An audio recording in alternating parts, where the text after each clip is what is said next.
Jesus, sa pag-ibig mo. Siya nga po, Panginoon. Hallelujah. Sa akin ng katulad mo. Salamat, salamat, O Jesus, sa pag-ibig mo. Ako'y magsasaya sa piling mo.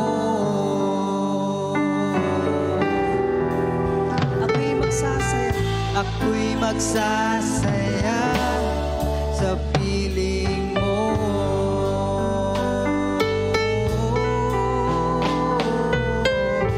Ako'y magsasaya sa piling mo. Oh, salamat Panginoon Ama. Salamat po Panginoon sa aming buhay, Panginoon. Ano man, Panginoon, ang pagsubok, Panginoon, O God, lagi kang nandyan sa amin at handa kami magpasalamat, Panginoon, O God. Salamat po, Lord. Hallelujah. Hallelujah. Purihin natin ang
Itataas ang aking tinig, itatanghal sa buhay ko'y tanging ikaw, O Diyos. Higit pa sa kalangitan, ang iyong kalwalhatian, kadakilan mo'y di mapapantayan. Pupurihin ka! Pupurihin ka sa awit, itataas ang aking tinig, itatanghal sa buhay ko'y tanging ikaw, O Diyos. Higit pa sa kalangitan, ang iyong kalwalhatian, kadakilan mo'y di mapapantayan. Pupurihin ka sa awit, itataas ang aking tinig, itatanghal sa buhay ko'y tanging ikaw, O Diyos. Higit pa sa kalangitan, ang iyong kalwalhatian, kadakilan mo'y di mapapantayan. Kadakilan mo'y di mapapantayan. Kadakilan mo'y di mapapantayan. Jesus.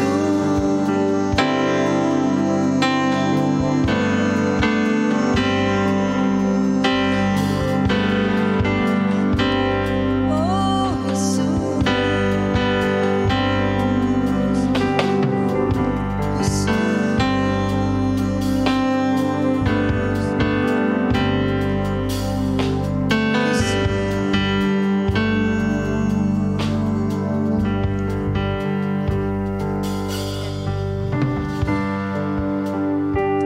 Hallelujah.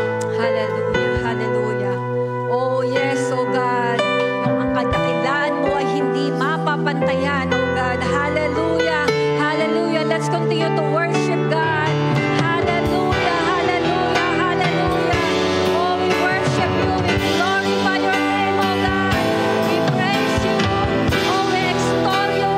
Hallelujah. Hallelujah. Hallelujah. Hallelujah. Yes, yes, yes. Purihin ka, Panginoon. Purihin ka. Purihin ang iyong pangalan. Dakilain ka, O Diyos. Hallelujah. Hallelujah. Hallelujah. Oh, glory, glory, glory, glory, glory. Hallelujah. Oh, praise you. Glorify you, God. Salamat po, Panginoon. Oh, yes, hallelujah, hallelujah. Hallelujah, hallelujah, hallelujah. Oh, rabarabashakante, rabarabashakante. Oh, rabashakante, rabarabashakante. Hallelujah, hallelujah. Salamat po, Diyos. Oh, yes, hallelujah. Salamat po, aming Ama. Oh, hallelujah, hallelujah. Lord, we thank you. We glorify you in this place, oh God. As we come to you, oh God, in prayer, Lord, and petition, oh God. Oh, Panginoon, be with us, oh God. Pangunahan mo po kami. Sa oras na ito, Panginoon, as we bring you our prayer, oh God, regarding our nation, Philippines, oh God. Panginoon, sinabi mo sa iyong salita na ang bansa na kung saan sinasamba ka at dinadakila, you will bless that nation, oh God. And we claim it and we declare it in our nation, Philippines, oh God. Lord, bilang iyong mga anak, we know and acknowledge that you have a purpose, oh God. Inilagay mo po kami sa bansang ito, hindi upang kalimutan ang aming bansa. Lord, but you have used us, you will use us, oh God, Lord, like what you have did with Esther, oh God, that in that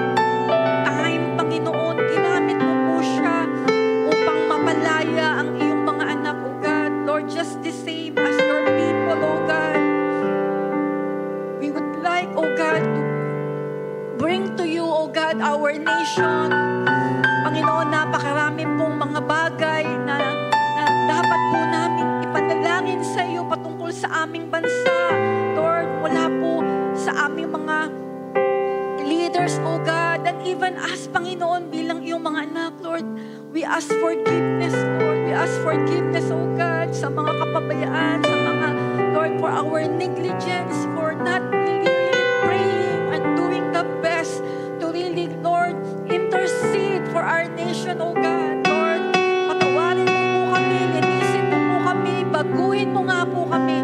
Lord, in the mighty name of Jesus, O God, salamat po sa iyong grasya. Salamat po, Panginoon, sa iyong pangunawa at proteksyon, O God. Lord, as we pray for our nation, mula po sa aming Pangulo, kay Pangulong Marcos, O God, sa lahat po ng kanyang mga Panginoon, lahat po ng mga leaders, Panginoon, minister, Lord, sa Congress, sa Senado, O God, Lord, and even all the issues, all the things na nangyayari sa aming bansa, Panginoon. Lord, may purpose ka po, O God. Lord, we pray na aming bansa ay sambahin ka unang-una, Panginoon. Magising po ang aming bayan, ang aming bansa, and all the Filipino people to really worship the true and living God, O God, upang maranasan po namin ang tunay na pagpapala mo, ang tunay na pagbabago sa aming bansa, O God. Lord, recently there is a storm, there's may bagyo na kung saan sinalanta ang maraming mga bayan, O God, especially in Manila, O God, in Metro Manila, O God. Lord, tulungan mo nga po kami, O God, na wala na po, Lord, na mga ganitong klase ng disaster na mangyari sa aming bayan mula Luzon, Visayas at Mindanao. Lord, we rebuke every disaster, national disaster, earthquake, Lord, bagyo, lindol, in Jesus' name, O God. Lord, please spare our nation, O God. Napakarami na po mga nangyari sa aming bansa. And Lord, hindi na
po ang bawat isa. Good evening po sa bawat isa. Good evening po. Good evening din po sa mga nasa online. Good evening po sa inyong lahat. Kanina po nung dumating ako, nakita ko yung worship leader, naka-green. Actually, hindi ko po alam na naka-green ako. Sa sobrang kaba ko, hindi ko na alam na naka-green din pala ako. Nung pumasok ako dun sa toilet, sabi, pinaalala ko, ay, naka-green nga pala ako. So, talagang parang, ito po yung papag-aralan natin sa gabing ito. Sige po, samahan niyo po ako sa panalangin, maikling panalangin. Panginoon, salamat po for tonight. Panginoon, pumunta po kami sa lugar na to, hindi para sa bawat isa sa amin, kundi para sa iyo, Ama. We want to hear your word. Lord, itago mo po ako. Itago mo po ako, Panginoon. Panginoon, marinig lang po nila yung iyong salita. I pray that the Holy Spirit speak unto us. Speak unto us, O God, with power that can change our lives, can transform us, Lord, from tonight. Salamat po, Panginoon. In Jesus' mighty name, amen. Magkwento lang po ako. Saglit lang, kasi parang 9:15 na, sabi ni Ate Ichu, hanggang 9 o'clock lang. Hanggang 9 o'clock, 15 minutes na lang. 2 months ago po, meron po kaming mga workers meron po kaming 2 workers na na-accident. They suffer a 3rd-degree burn from, I think, here hanggang legs. Bakit po nag-suffer? Kung tutuusin, we have that PPE sa mga nasa construction, manufacturing, sa lahat, meron namang PPE na available. Bakit sila nagkaganon? Kasi hindi po nila ginamit. Available, but they didn't use it. So, yun po yung nangyari sa kanila. Hindi po nila alam na may malalaglag, may nalaglag lang, and the hot water splash to them. Then hindi sila makababa kasi naka-harness. Then hindi nila nakalimutan or hindi sinadyang hindi isuot yung isa pang suit na para doon. So, it's available pero hindi ginamit. Ganon din po dito sa pag-aaralan natin. Kapag hindi nyo ginamit, hindi po nyo mararanasan yung benepisyo nito.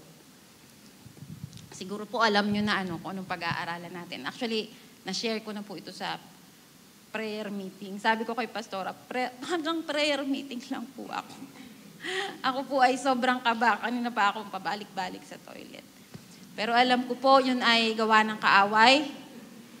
Pero alam ko po, kaya po ito because of God. Buksan po natin ang inyong mga Bible. Kung ito po ay, wala po kayong makikita dyan, kundi ang verses. Kasi po, baka po magpicture kayo, lalo akong makaba or So, tayo po ay magsulat. Tayo po ay sabay-sabay na mag-aral.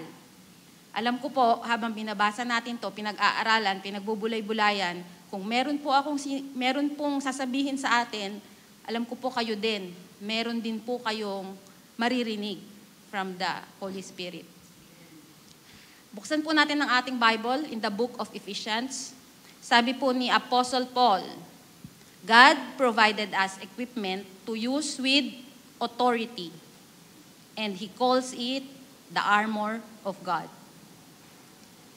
Ephesians 6:10-17. Finally, be strong in the Lord and His mighty power. Put on the full armor of God so that you can take your stand against the devil's schemes. For our struggle is not against flesh and blood, but against the rulers, against the authorities, against the of this dark world and against the spiritual forces of evil in the heavenly realms. Therefore, put on, inulit-ulit, therefore, put on the full armor of God, so that when the day of evil comes, you may be able to stand your ground.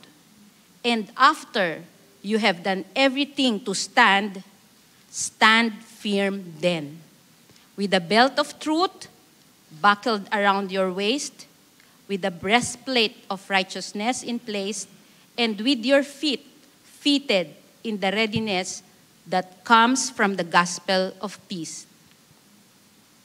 In addition to all this, take up the shield of faith, with which you can extinguish all the flaming arrows of the evil one. Take the helmet of salvation and the sword of the Spirit, which is the word of God. And pray in the Spirit on all occasions, with all kinds of prayers and requests. With this in mind, be alert and always keep on praying for all the Lord's people. Amen? Amen. Ang buhay Kristiyano po ay constant spiritual battle. Sino po dito ang hindi nakakaranas ng battle? Wow. Walang exempted, di ba po? Whether you like it or not, we are enlisted in God's army. Yung mga nasa army, nasa NS, pwede nilang i-defer, pwedeng i-postpone. Kasi pwede pa silang mag-aral. So, saka na sila sa army, magjo-join. Pero tayo, the time we accept Jesus Christ, we already a soldier in Christ. Amen? And as a soldier in Christ, kailangan lagi tayong handa. Ready for battle. Ano yung battle na yon? Between good and bad, between light and darkness, between heaven and hell. Kaya po sabi ni Apostle Paul, si Apostle Paul ay binigyan tayo ng warning. And commanded from God, dun sa verse 10, be strong in the Lord and His mighty power. Kasi hindi po natin kayang ma-defeat yung enemy sa sarili nating power. Tayo po ay magiging talunan kapag yung sarili nating power yung ginamit natin. God is the source of our power. Amen? His power is our power. His strength is far greater to resist the devil. Be strong in the Lord also means be strong in the Word. Be strong in your prayer life. Be strong in our devotion. Be strong in obedience to Christ. Amen? So, doon na po tayo sa verse 11. Sabi dun sa verse 11, put on the full armor. Full armor means every piece of God. So that you can stand, so that you can take your stand against the devil's schemes. What is devil's schemes? Devil's schemes used by Satan to ensnare, to trap, to ambush us through temptation, threat, or intimidation.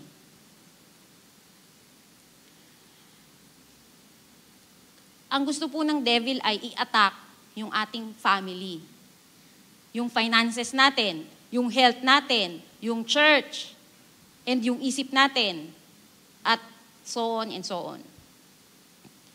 Pero yung danger po is we don't take the enemy seriously.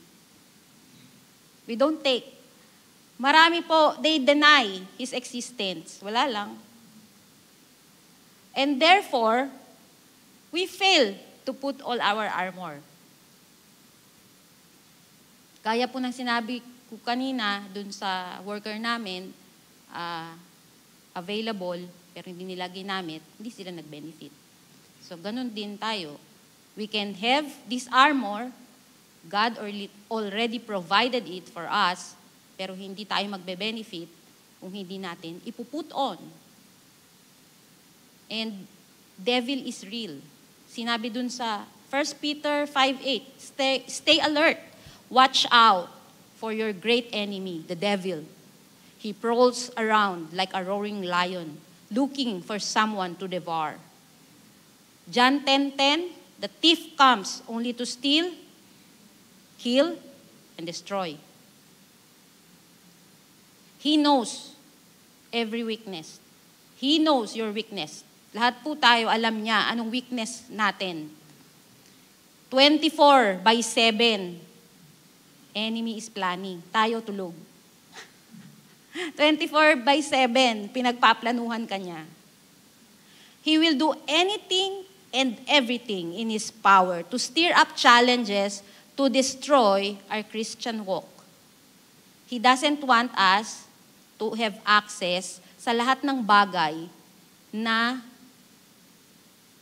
tayo ay may pribilehiyo na binigay sa atin ng Panginoon. Hindi niya gustong magkaroon ka ng access. We need to be ready because we don't know kung kailan at paano ka magre-respond kapag dumating yung pagsubok. Amen? We need to be ready. Kaya po sabi ulit, inulit na naman ni Paul sa verse 13, therefore, put on the full armor of God, so that when the day of evil comes, you may be able to stand your ground. And after you have done everything to stand, stand firm then. Ilang beses pong inulit yung stand sa verses na yan. Meaning, immovable, hindi ka matitinag. Don't wait until you're troubled. Don't wait until you are in trouble to put on the full armor. To put on the full armor. But wear it at all the time. Amen? Sige po, puntahan na po natin. Ano ba yung armor? Ano ba yung mga weapon na yan? These weapons are with power. With power itong mga weapon na to. Sino dito may mga weapon? Yung weapon na nyo, walang power. Ito, grabe ang power. Kili-kili power daw, sorry. Number 1, walang power yon. Lalayo ang kaaway, pero pag naligo ka, babalik ulit. Kasi, ano lang. So, let us look at the armor. Number 1, belt of truth. Ano ba yung belt of truth? That is God's word. Kapag nasa battle po tayo, ang unang depensa natin starts with the truth. Kapag alam mo yung truth, hindi ka talunan. Belt represent strength, authority, and preparation for battle. Anong kapangyarihan pa niyan? Truth of the Word of God will protect us, will guard us. Ano pa? It will enable us to stand firm against Satan's lies and his deceiving schemes. Pwedeng ibulong sa'yo ng kaaway, you're weak, paano ka lalaban? Sabi sa Isaiah 40:31, in Him I am strong. Amen? Pwedeng sabihin sa'yo, pwedeng i-remind sa'yo yung mga bad choices mo sa buhay. Pwedeng i-remind sa'yo ulit ano yung mga past mistakes mo. Sabihin sa'yo, useless ka, hopeless ka. But Remind yourself, anong sinasabi ng Biblia? Anong sinasabi ng Lord? I can do all things through Christ Jesus. I am more than conqueror through Him who loves me. Amen? I am a new creature in Christ. Amen? I am alive with Christ. Greater is He who is in me than he who is in the world. Ano pa? It is not I who live, but Christ lives in me. I am greatly loved by God. Amen? Napakarami na pwede kang ibato sa kaaway. I am God's workmanship, created in Christ for good works. Actually, ang kaaway, alam niya yung identity mo. Nililinlang ka lang niya. Nililinlang niya. At tinitignan niya kung alam mo yung identity mo. Stand in truth. And when you read God's word, speak life over yourself. Amen? Speak life over your family. Yun po yung ating i-speak, imbis na marites. Speak life over your situation. Amen? Sabi sa John 8:32, then you will know the truth, and the truth will set you free. Second, breastplate of righteousness. Breastplate of righteousness protects our heart. Sorry po kung nagtatake notes kayo, bilis ko. It protects our vital organs. We need to guard our heart because the greatest sin is pride. Sabi sa Proverbs 4:23, above all else, guard your heart, for everything you do flows from it. Yung righteousness po ay regalo sa atin ng Panginoon. When we receive and believe in Christ, we were credited the righteousness of Christ. Without this, we cannot stand. Pero yung righteousness po na sinasabi dito also refers to our daily walk. Daily walk in pursuing the personal holiness.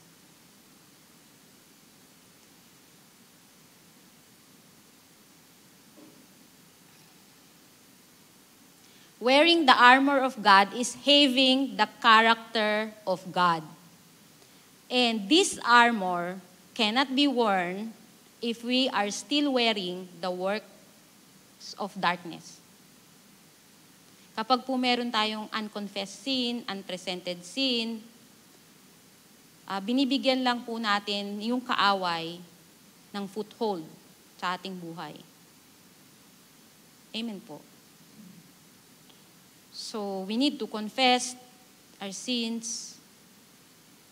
Bumalik po tayo sa Panginoon so we can wear this breastplate of righteousness. Ephesians 4:24.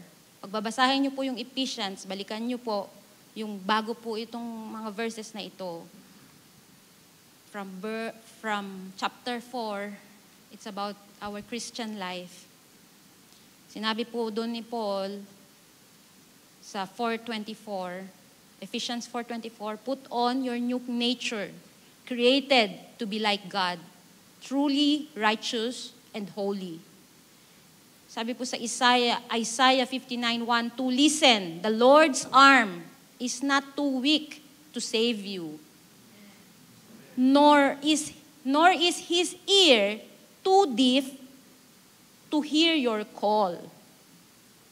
It is your sins that have cut you. So, lumapit po tayo sa Panginoon. We know the truth, dapat we live the truth. Stand in your identity in Christ. Number 3, shoes of the gospel of peace. Paul commands us to stand firm kasi pag nag-stand firm ka, may strength and security to stand. These shoes brings peace to the battle. But we need to be ready and prepared in the Word of God. Para po we can share the gospel to others. We can invade the kingdom of darkness and bring them to kingdom of light. Be ready to be witness. Be ready to witness for Christ. Sabi sa Matthew 28:19, therefore, go and make disciples of all nations, baptizing them in the name of the Father and of the Son and of the Holy Spirit. Jesus gave us the great commission to go into all the world and preach the gospel. Amen? Number 4 na po tayo. Shield of faith. Your shield is your faith. Sabi po dun sa verse 16, in addition to all this, sabi po, in addition. Hindi po siya lang yung ipuput on. In addition, ibig sabihin, lahat kailangan. In addition to all this, take up the shield of faith, with which you can extinguish all the flaming arrows of the evil one. Naalala ko yung, sabi ko, shield of faith. Naalala ko yung, sa EDSA Revolution. Parang doon lang ako nakakita ng ganito, shield of faith. Yung hanggang dito, hanggang doon. Para siyang door. Tapos, pagka naghale-halera sila, para siyang malaking wall. So, yun nga namang flaming arrows, hindi sila tatamaan. Kasi sila. Ano yung flaming arrows of the evil one? Yun yung temptation, hatred, doubt, pride, greed, anger, self-pity. Yun po yun. Anong power pa nito? It defends in every circumstances. We put our faith in Jesus, we have the power in His name. Amen? Sabi sa Hebrew 11:6, and without faith, it is impossible to please God, because anyone who comes to Him must believe that He exists, and that He rewards those who earnestly seek Him. We don't have to walk in fear. Kanina natatakot ako, pinaalala to ng Lord sa akin, you don't have to walk in fear. We don't have to be afraid. God goes before you and behind you. Amen. Deuteronomy 31:8, the Lord Himself goes before you and will be with you. He will never leave you nor forsake you. Do not be afraid. Do not be discouraged. Amen? Ano pa po? It strengthens yung dependency natin sa Panginoon. Trials strengthen our faith and teach us to rely on Jesus alone. He can change, He has the power to change our actions, maging ang puso natin, maging ang sitwasyon natin sa buhay. We walk by faith, we receive Him by faith, we hold our position by faith. Amen? Number 5, helmet of salvation. Your helmet is your salvation. It protects our mind. Secure your mind with the assurance of salvation in Christ. Dapat po natin i-secure kasi ang kaaway, gagamitin din yan para i-deceive ka. Secure your mind with the assurance of salvation in Christ. Psalm 3:8, salvation belongs to the Lord. Your blessings be on your people. Guard our thoughts against doubt and discouragement. The enemy will try to convince that we are too weak, too sinful, undeserving, and so on and so on. Marami siyang pwedeng sabihin sa'yo. But uulitin po natin, we must know our identity in Christ. We must put on the helmet of salvation knowing who we are in Christ. We are a new creature. We are ambassador of Christ. We are reconciled to God. We are a child of God. We are tenderly loved by God. We are covered by the blood of Christ. We are the salt and light in the world. We are blessed beyond measure. We are citizens of heaven. And we can do all things through Christ that strengthen us. Amen? Amen.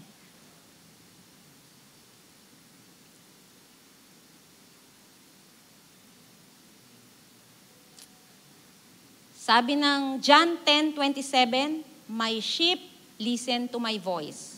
I know them and they follow me." So kapag dapat alam mo yung boses ng Panginoon.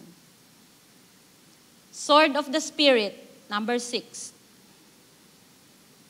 The Word of God. The sword of the Spirit is the Word of God, the Bible.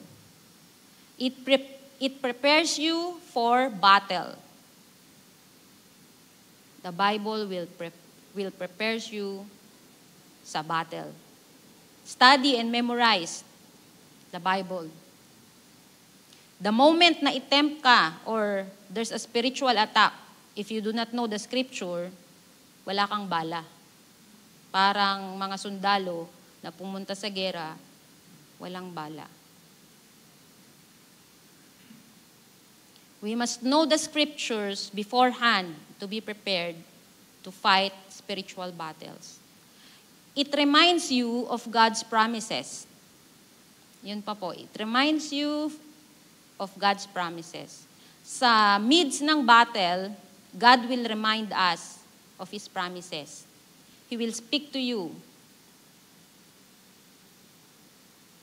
Kapag feeling mo, susuko ka na, when you read the Word, ipapaalala sa iyo ng Panginoon ang mga pangako niya. Romans 8:28, "And we know that God causes everything to work together for the good of those who love God and are called according to His purpose for them."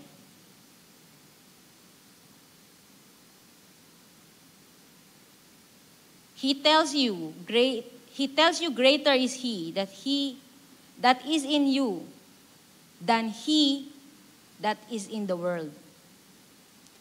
Sabi sa 1 John 4:4, "But you belong to God, my dear children. You have already won a victory over those people, because the Spirit who lives in you is greater than the spirit who lives in the world." Amen? He will remind you of your inheritance in Him.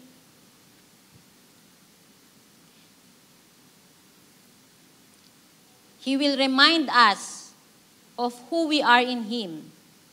Paulit-ulit, ano?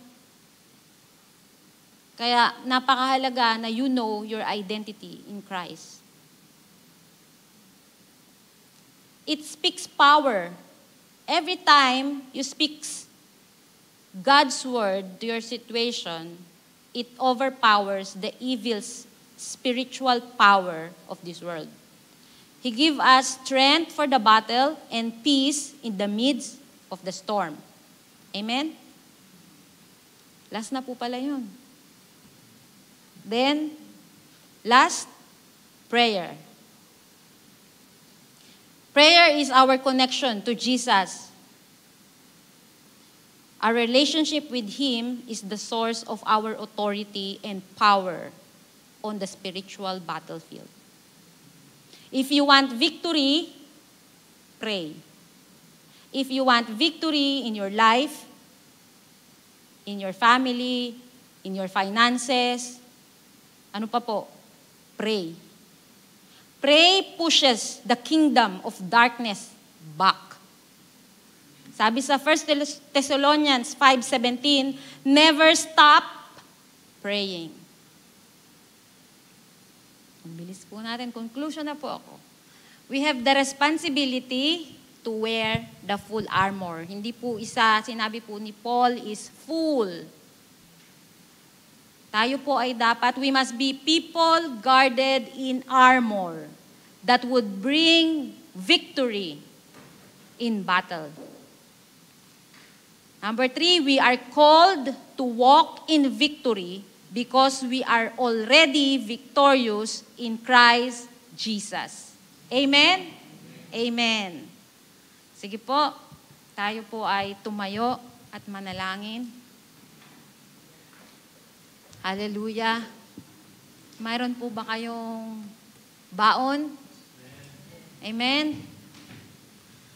Hallelujah, Lord. Hallelujah. Panginoon, salamat po. Salamat po. Salamat po. We give you glory, Lord. We give you praise. Thank you, Lord. Thank you, Jesus. Thank you, Jesus.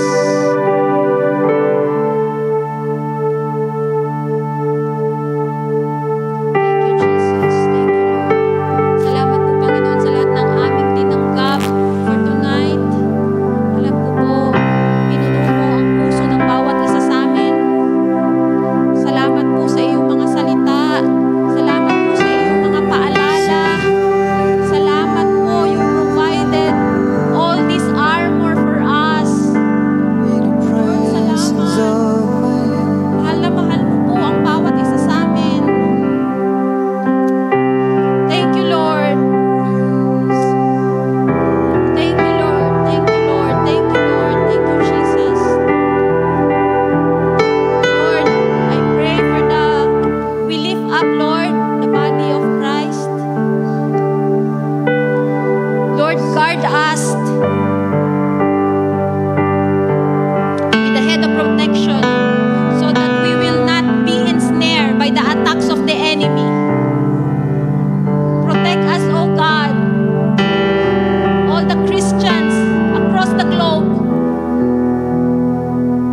raise a hallelujah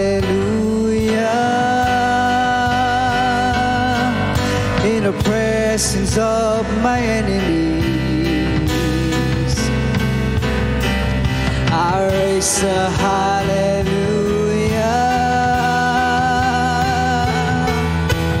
louder than the unbelief. I raise a hallelujah. I raise a hallelujah. My weapon is a melody. I raise a hallelujah.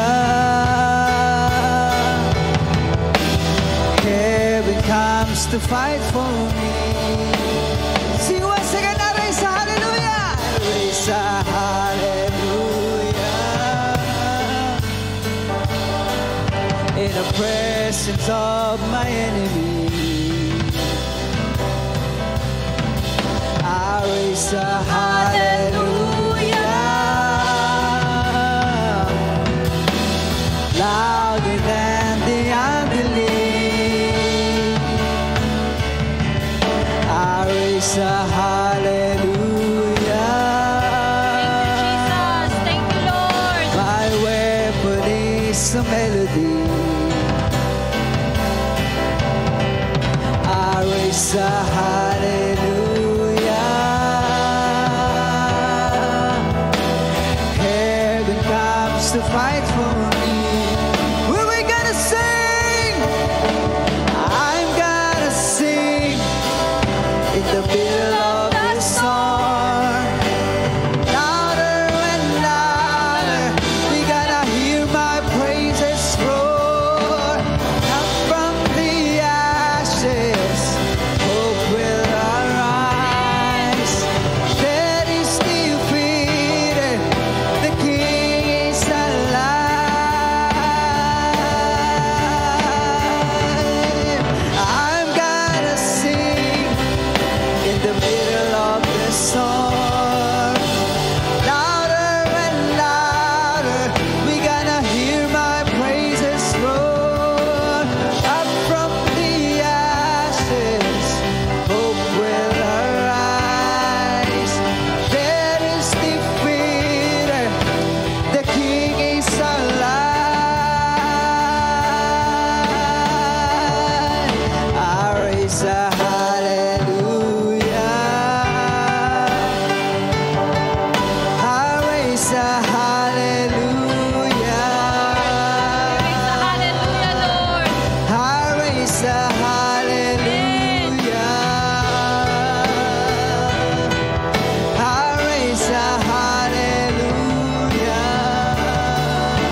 Sing a little louder.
Hope will arise.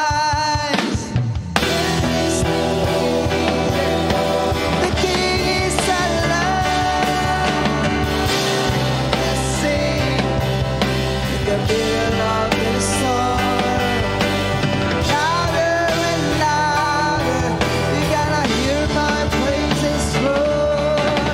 Up from the ashes, hope will arise. Death is defeated, the King is alive.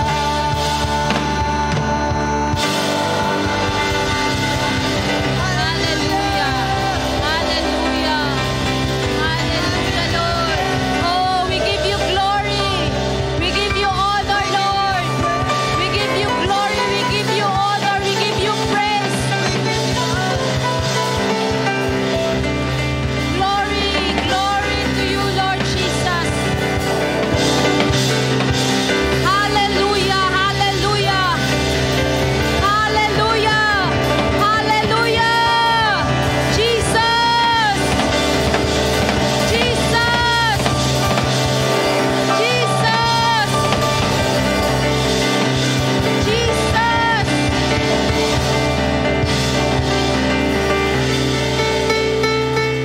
Hallelujah. We give you glory. We give you honor. We give you all the praises. Ikaw lamang, Panginoon. We give you glory, Lord. This is our prayer. In Jesus' mighty name. In Jesus' mighty name. In Jesus' mighty name. Amen. Amen.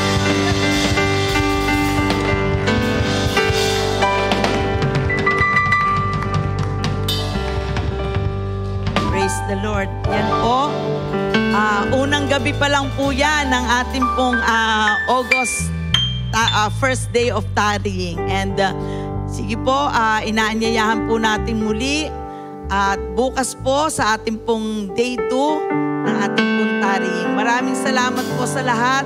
Sa ating po nandito po sa on-site at narito po sa mga nag-join po sa ating pong tarrying sa mga kani-kanyang mga bahay. Amen po.